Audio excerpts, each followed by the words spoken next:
বাজারে যখন পাকা আম বের হয় তখন আমার আর কি পাকা আমটা অনেক কাজে লাগাই। যেমন ধরেন পাকা আম দিয়ে রুটি, পাকা আম দিয়ে চাপটি, চাপটি বলতে কি মানে এই যে রুটির মতো আর কি। তো পাকা আম দিয়ে আপনার মুড়ি দিয়ে, দুধ দিয়ে, খই দিয়ে, মুড়ি দিয়ে, মানে আমার পাকা আমটা যখন বের হয় তখন আমার খুব ভালো লাগে আর কি। তো এখানে আমি কিছু এই যে কি বলে এটাকে জানি না আসলে, ভুলে গেছি অনেক সময়, মানে পাড়া জিনিসও ভুলে যাই আসলে। আমার থাইরয়েডের কারণে অনেক সময় অনেক কিছু ভুলে যাই। এই যে এটার নাম বলতে পারতেছি না আমি, চাপটি বলে নাকি, যাই হোক যেটাই হোক এটা বানাইছি আমি। এখন এটা খাবো। তারপরে আরো কিছু বলি, এই যে এত মজা। আর কিছু নাম হচ্ছে ব্রেড রুটি।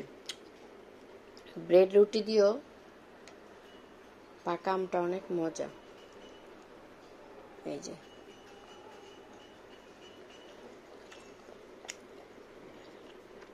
আম যতদিন থাকে ততদিন আমি ভাজির আইটেমে যাই না।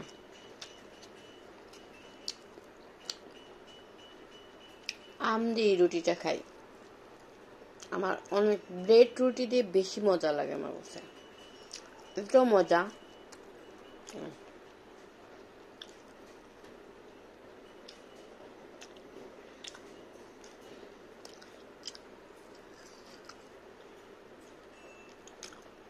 খেয়ে দেখবেন, এরকম খেয়ে দেখবেন।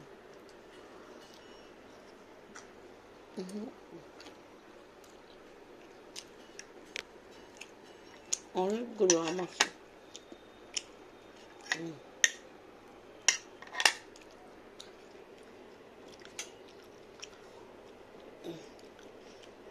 আসলে গ্রামে এগুলোকে চাপাটি বলে, চাপটি আর কি।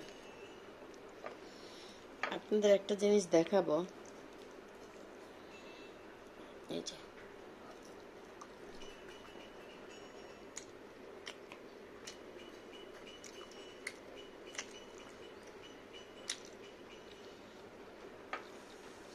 অনেক মজা।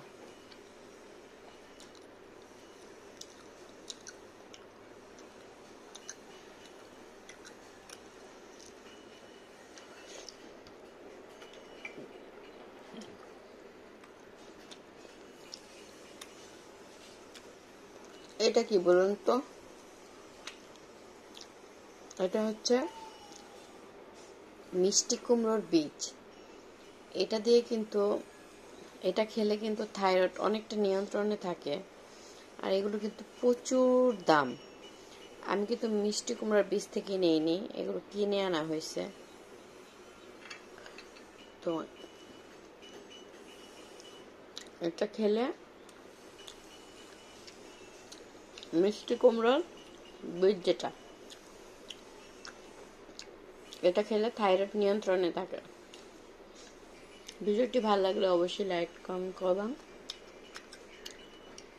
আল্লাহ হাফেজ।